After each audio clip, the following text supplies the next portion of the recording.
नमस्कार मित्रांनो, विने दोघातीलही तुटेना या मालिकेच्या आजच्या भागामध्ये अगदी मनपूर्वक मी तुमचं स्वागत करते। आजच्या भागामध्ये समर आणि स्वानंदी यांनी आता एकमेकांचा हात हातामध्ये धरलेला आहे। दोघेही एकमेकांकडे रोमांटिक होऊन बघत आहे, तर मल्लिका मात्र आता तिचा इतका जळफाट होत असतो। तिला असं वाटतं नक्की यांच्यामध्ये काय नवीन सुरू होतंय आणि हे असं व्हायला नकोय, काहीतरी आपल्याला करावं लागेल असं मात्र ती आता म्हणजे सांगत असते। त्यावरती आता स्वानंदी म्हणते की इट्स ओके, मी समजू शकते। त्यावरती समर म्हणतो की आता मात्र ह्या सगळ्याचा आनंद मला वाटतो, पण या सगळ्याचा अनुभवच नाही। स्वानंदी म्हणते की छान, मी तर तुमच्याकडे अनुभव घेऊनच आले। तेव्हा समर म्हणतो की मला तसं म्हणायचं नव्हतं, आणि बघा ना याला काही अर्थ आहे का?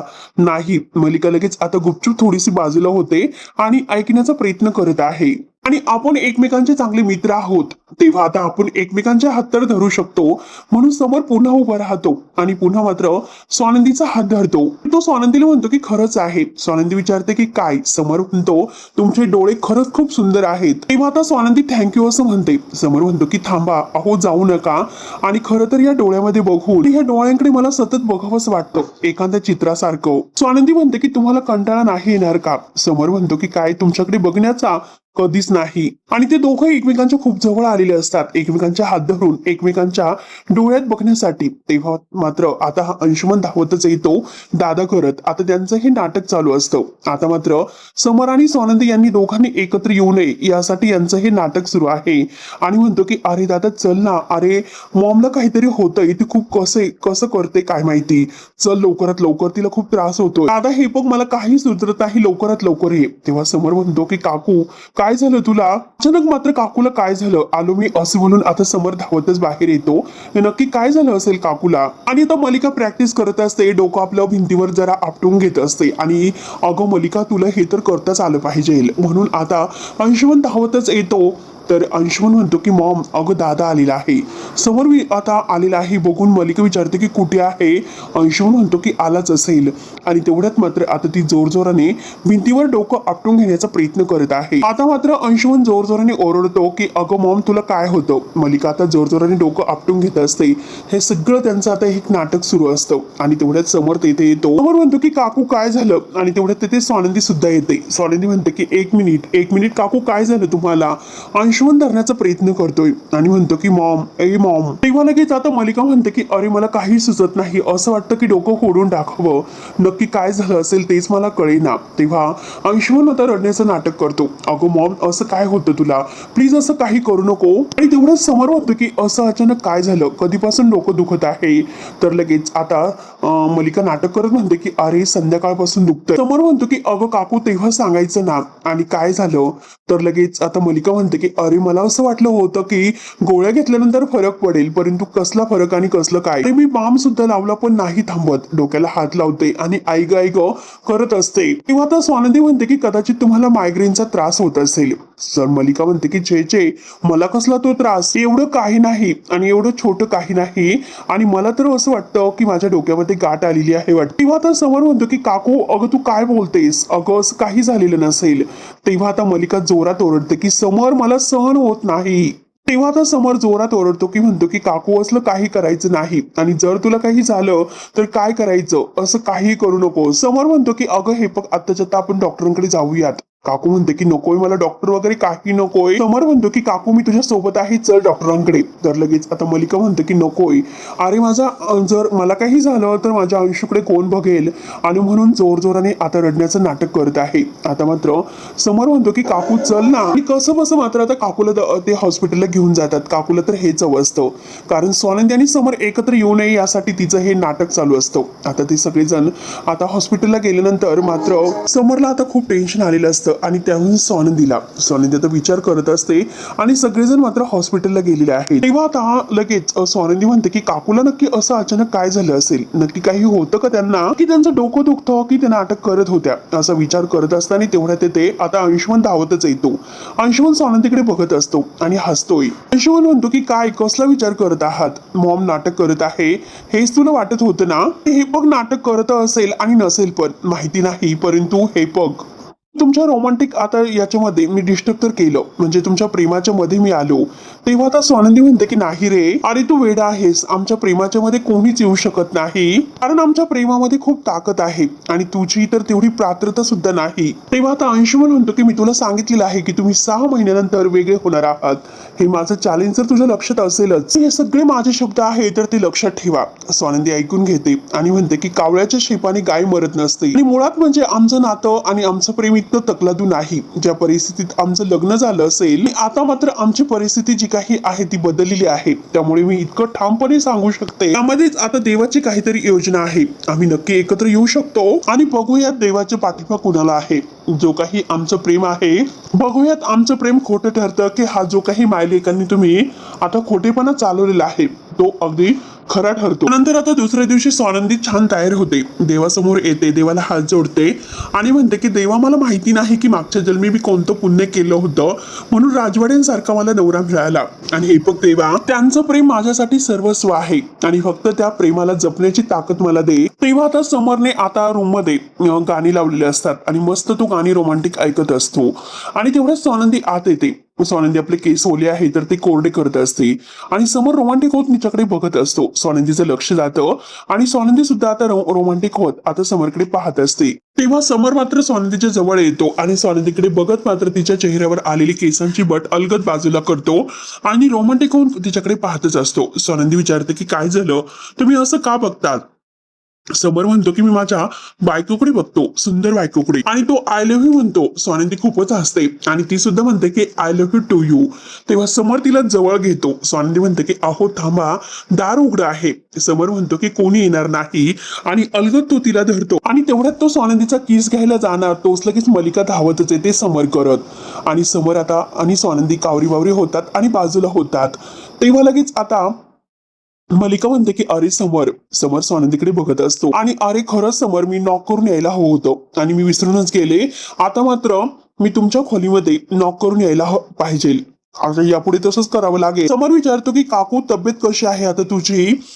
तर काकू म्हणते की अरे बरं आहे, तुम्हाला हॉस्पिटलला घेऊन गेला होता म्हणून जरा बरं वाटलं. त्यानंतर मात्र स्वानंदी विचारते की काकू काय झालं होतं असं अचानक, का डोकं दुखलं तुमचं? त्यावरती आता मलिका म्हणते की माहिती नाही.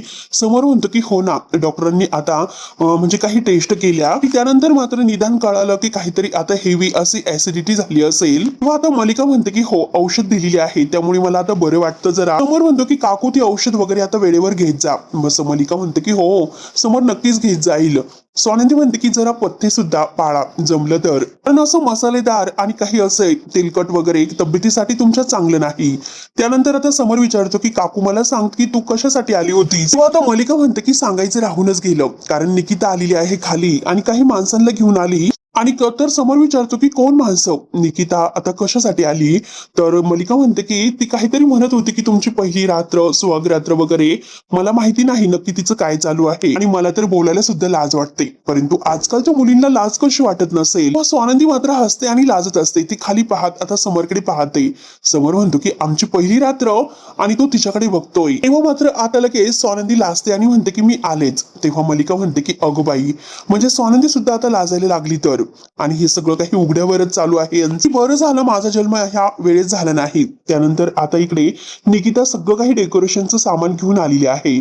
आजी तिला म्हणते की अगं निकिता तिकडे ठेवते सगळं सामान, तिकडे कुठे ते सामान? तर निकिता म्हणते की अगं ते उतरवतात, अजून बाकी भरपूर सामान आहे आणि ते तिकडे गेटवर उतरवतात, आणि हे पण त्यांनी भरपूर सामान आणलेलं आहे, तू काही काळजी करू नकोस. जास्तीत जास्त मात्र आता लाल गुलाबाची फुलं ते वापरणार आहेत, म्हणजे सगळी रूम कशी असते रेड मस्त वाटली पाहिजे. आजी म्हणते की हो ना, इतकी फुलं म्हणजे लावतो नंदू आणि पिंट्याला असंच वाटलं पाहिजे की आपण मात्र घरामध्ये रूम मध्ये नाही तर बागेमध्ये आहोत असं वाटलं पाहिजे. निकिता म्हणते की मागच्या वेळेस मात्र मी त्यांची जशी काही पहिली रात्र करायची ठरवली होती आणि त्या स्वानंदीला मात्र मी आता जसा दुधाचा ग्लास वगैरे घेऊन पाठवलेला होता, मग तसं काही करू का? जी म्हणते की लवकरात लवकर सांग नंदू तुला की आजीला परतवट हवं आहे आणि ते हल्लीचं मुलं काय करतात बरं, ते काय करतात मला त्याचं नावच येत नाही. कारण आमच्या वेळेस आता गंमत म्हणून आमच्या म्हणजे काही मुलांनी आता चादरी खाली असे भाजलेले पापड ठेवले होते. आजी लाजतच सांगत असते की अगं निकिता काय सांगू, बसल्या बसल्या आमची इतकी फजिती झाली ना. तेव्हा आता निकिता म्हणते की खरंच तुमची पिढी म्हणजे मग आता आपण असंच करूयात, म्हणजे समर आणि स्वानंदीला पहिली रात्र कायम लक्षात राहिली पाहिजे. आणि हे बघा स्वानंदी मात्र आता त्यांच्या मागून येऊन हे सर्व ऐकत असते. निकिता म्हणत असते की मागच्या वेळेस मात्र मला त्यांच्या खूप दोघांना विनवण्या कराव्या लागल्या होत्या, पण यावेळेस मात्र आता आजी म्हणते की आता मात्र त्यांच्या आपल्याला विनवण्या कराव्या लागतील की दार उघडा म्हणून. आता मागच्या वेळेस मात्र असं नव्हतं आणि यावेळेस मात्र आता आपल्याला दार उघडण्यासाठी त्यांना म्हणावं लागेल. आता स्वानंदी म्हणते की काय तुम्ही माझ्या मागे हे सगळं बोलत असतात. तर निकिता म्हणते की अगं कसं वाटलं, छान वाटलं ना, आणि तुमची पहिली रात्र आपल्याला आता साजरी करायची आहे, त्यामुळे सगळं काही छान असं झालंच पाहिजे. त्यानंतर मात्र आता इकडे समर तसंच उभा असतो. मल्लिका विचारते की काय झालं समर, तू असं का उभा आहे, काही बोलत नाही. म्हणजे घरामध्ये असं सगळेजण तक्रारी केल्यासारखं जसे उभे राहतात ना, अगदी तसंच उभं आहे. नक्की काय झालं बरं. तेव्हा आता मल्लिका म्हणते की अरे सहज विचारलं, कारण निकिताचा उत्साह पाहिला ना, त्यामुळे मला असं वाटलं की नक्की तू बरं आहे की नाही. पण म्हणतो की जाऊन दे, निकिता कशी आहे आपल्याला तर माहितीच आहे. तर मल्लिका म्हणते की मला तर विशेषच वाटलं, कारण तुमची पहिली रात्र आहे आणि हे सगळं वगैरे वगैरे म्हटल्यानंतर बघ ना, अरे किती अवघड वाटतं. लोक काय म्हणतील बरं याचा विचार केलास का, आणि तुला माहिती होतं की निकिता असं काही करणार आहे ते. तेव्हा समर नाही असं म्हणतो आणि निकिताचं हे वागणं जरा खरंच मला सुद्धा वॉडच वाटतं, कारण आता तिने असं काहीतरी तुमच्याबद्दल करावं का. तेव्हा समर म्हणतो की सगळं काही गंमत म्हणून चाललेलं आहे. तेव्हा मल्लिका म्हणते की गंमत कसली, हे बघ अरे निकिताचं खरंच मला जरा वेगळंच वाटतं, कारण तिला म्हणजे अंशुमन आणि सुष्मिता दोघांसाठी असं काहीतरी करावं असं वाटलं नाही का. अरे ते तर नवीन जोडपं आहे, त्यांचं नवीन नुकतंच लग्न झालेलं आहे, मग त्यांच्यासाठी असं काहीतरी तिने करायला हवं होतं. तुमचं म्हणजे तुमच्या लग्नाला आता बरीच दिवस झाली, हे बघ तुमचं तसं वय सुद्धा नाही, लोक काय म्हणतील याचा विचार केलास का. तेव्हा आता समरला काय बोलावं आणि काय नाही सुचतच नसतं. तो डोक्याला हात लावतो. मल्लिका म्हणते की मला माहिती आहे की तुला आवडलंच नसेल, कारण हे जे काही आहे ते सगळं काही जरा वेगळंच वाटतं, म्हणजे तुमची पहिली रात्र वगैरे सगळं काही वेगळंच वाटतं. हे बघ तू मात्र असं भावंडांचं सुख आहे ते ओरबडून घेणारा नाही, तुला हे आवडलं नसणारच मला माहिती आहे, पण हे सगळं निकिताला सुद्धा समजायला हवं. आणि तुला काही वेगळं वाटलं का समोर जाऊन दे, जे माझ्या मनात आलं तर ते मी मात्र बोलले, प्लीज तू मात्र वाईट वाटून घेऊ नकोस. हे बघ मी जरा जास्त बोलले असेल तर त्याबद्दल सॉरी. तेव्हा लगेच आता समोर काही बोलत नसतो, त्याला काय बोलावं तेच काही कळत नसतं. त्यानंतर मात्र आता इकडे निकिता आता त्या सगळ्या डेकोरेशन वाल्यांना म्हणते की हे बघा दादा, डेकोरेशन मात्र जास्तीत जास्त आता हे पागरेड वगैरे पाकळ्या वापरायच्या आहे, यामध्ये मात्र बोट्स असे वापरायचे, ह्या कपलसाठी बोट्स खूप महत्वाचे आहेत. तेव्हा आता स्वानंदी हसत असते. स्वानंदी म्हणते की निकिता ताई अहो काय बोलतात तुम्ही, गप्प बसा ना. तर स्वानंदी आता हसत असते, आजी सुद्धा खूप हसत असते आणि स्वानंदी खूप लाजत आहे. निकिता म्हणते की अगं नको इतकी चिडू, आणि ह्या डेकोरेशनचं काय, हे करू की नको, हे तुमची पहिली रात्र आपल्याला साजरी करायची आहे आणि तुला चालेल का. आणि तेवढे तेथे समर येतो. स्वानंदी मात्र लाजत असते, मल्लिका त्याच्या मागेच असते. समोर विचारतो की हे सर्व काय आहे. किंवा निकिता म्हणते की बरं झालं अरे तू आलास आणि तुला मात्र ज्या कॅन्डल्स आहेत तर त्या चालतील की साध्या अरेंज करायच्या, मी साध्या सुद्धा मागवलेल्या आहेत. म्हणतो की तेव्हा समोर म्हणतो की अगं निकिता हे काय करतेस तू, काही गरज नाही, हे काही तू करू नकोस. आता स्वानंदी उभी राहते तर मल्लिका काकूला आनंदच होत असतो. तर निकिता विचारते की अरे म्हणजे काय. तर समोर म्हणतो की मी सांगतो म्हणून मुळात म्हणजे हा सगळा घाट तुम्हाला विचारून घातला पाहिजे होता, आणि हे सगळं तू कुणाला विचारलं, हे सगळं नकोय मला. आणि आमच्या दोघांचं हे वय आहे का, माझं वय 45 आणि त्यांचं सुद्धा वय 45 असेल, या वयामध्ये हे सगळं कसं व्यवस्थित दिसेल, कसं साजरी करायचे हे सेलिब्रेशन वगैरे पहिली रात्र. आणि तेवढ्यात मात्र आता निकिता म्हणते की काय बोलतो समोर, अरे तू वयाचा कधीपासून विचार करायला लागला, ते प्रेमामध्ये कुठे आपण वय बघत असतो का. त्यामुळे हे बघ आता मात्र मी ऐकून घेणार नाही आणि त्या माणसाला म्हणते की तुम्ही कामाला लागा. तर आता समोर म्हणतो की निकिता हे बघ मी तुला नको म्हणतोय. तेव्हा आजी आणि स्वानंदी यांना वाईट वाटत असतं. तर लगेच निकिता म्हणते की हे बघ समोर, जी काही पहिली रात्र होती ती पहिली होती, त्यावेळेस सगळं काही चुकलं होतं, पण आता मात्र तू सगळी सुरुवात आहे ती खूप छान केलेली आहे. तू तुझ्या मनातील भावना आहे तर तिला किती छान पद्धतीने मात्र सांगितलं, मग त्याचं सेलिब्रेशन व्हायला नको का. हे बघा सगळं काही नॉर्मल व्हायला हवं, त्यामुळे तुम्ही सुद्धा नॉर्मल अशी पहिली रात्र साजरी करा. तेव्हा लगेच आता समोर निकिताला ओरडतो आणि म्हणतो की हे पण काही नॉर्मल वगैरे नाही आणि यातलं मला काही करायचं नाही, हे लक्षात ठेव. हे सगळं कॅन्सल करून टाक. तेव्हा आता निकिता म्हणते की असं कसं कॅन्सल करायचं? अरे मी यांना पैसे दिलेले आहेत आणि मी कॅन्सल कसं करू शकते? सगळं सामान आलेलं आहे, त्यामुळे आता कॅन्सल नाही होऊ शकत. तेव्हा आता समर म्हणतो की मी कुठे तुला काय म्हंटलो की असं कॅन्सल कर? हे सगळं काही तू अंशुमन आणि सुष्मितासाठी सुद्धा करू शकते. तेव्हा लगेच आता निकिता म्हणते की काय बोलतोस? नवीन नवीन लग्न झालेलं जोडपं आहे, आपण त्यांची हौस पुरवूयात. आता मलिका मुद्दाम आता सगळ्यांच्या समोर म्हणते की समर आणि अंशुमनसाठी ही सगळी तयारी करण्याची काही गरज नाही. मी समजावेल त्याला. उगाच मात्र अंशुमनमुळे सुष्मितामुळे तुझ्यात आणि सौनदीमध्ये वाद नकोय. किंवा समर म्हणतो की काकू आमच्यामध्ये कोणताही प्रॉब्लेम नाही. मला पूर्ण खात्री आहे की स्वानंदी मॅडमला माझा निर्णय आवडला असेल. त्यांना सुद्धा हेच हवं असेल की अंशुमन आणि सुष्मिता यांची पहिली रात्र साजरी करावी. हो की नाही स्वानंदी मॅडम? बरोबर आहे ना? म्हणून स्वानंदीला विचारतो. स्वानंदी हो असं म्हणते आणि समर म्हणतो की बास आता विषय संपला. आजी म्हणते की असं कसा विषय संपू शकतो? स्वानंदी आता नाहीच म्हणणार, परंतु तू कशाला आडमुठेपणा करतोस बरं? समर म्हणतो की मी कुठे आडमुठेपणा करतो? आपल्या घरामध्ये फक्त नवीन लग्न झालेलं जोडपं आहे, तर त्यांच्या या सगळ्या काही इच्छा आकांक्षा पूर्ण व्हायला हवे, त्यांच्यासाठी हे सर्व करा. तर आजी म्हणते की अरे हो, तू त्यांच्यासाठी सुद्धा हे सर्व कर. ते पण आपल्याला काय कमी आहे? पण तुम्ही दोघ जण असे मन का मारतात? हे बघ आजी, मला हा सगळा बालिशपणा वाटतो. तेव्हा लगेच आजी म्हणते की नाही रे, हा सगळा बालिशपणा नाही. हे बघ आजी, मला जाण्यासाठी उशीर होतोय, मी येतो. आणि स्वानंदी मॅडम मी येतोय असे बोलून आता तो निघून जातो. आजी म्हणते की बघितलंस ना, हट्टीपणाचा नुसता कळस करतोय. थोडीशी सजावट केली असती तर काय बिघडलं असतं? आवडत कुठला, उगीच आपलं असे बोलून आजी त्या रूम मध्ये निघून जाते. मलिका लगेच स्वानंदीच्या बाजूने मुद्दाम म्हणते की बघितलंस ना स्वानंदी, अगं निकिताने एवढं सर्व काही केलं पण तो लगेच नाही म्हटला. याचं हे असंच असतं, एक नंबरचा हट्टी आहे. हे बघ निकिता, अगं तुला सुद्धा काय गरज होती? तुला तर माहितीच आहे की ह्या दोघांचं वय आहे हे सर्व करण्याची. समरला नाही आवडत तर सोडून दे, तू कशाला हे सर्व मुद्दाम करते? आता स्वानंदी काकूकडे पाहत असते आणि काकू मात्र स्वानंदीकडे पाहत असते.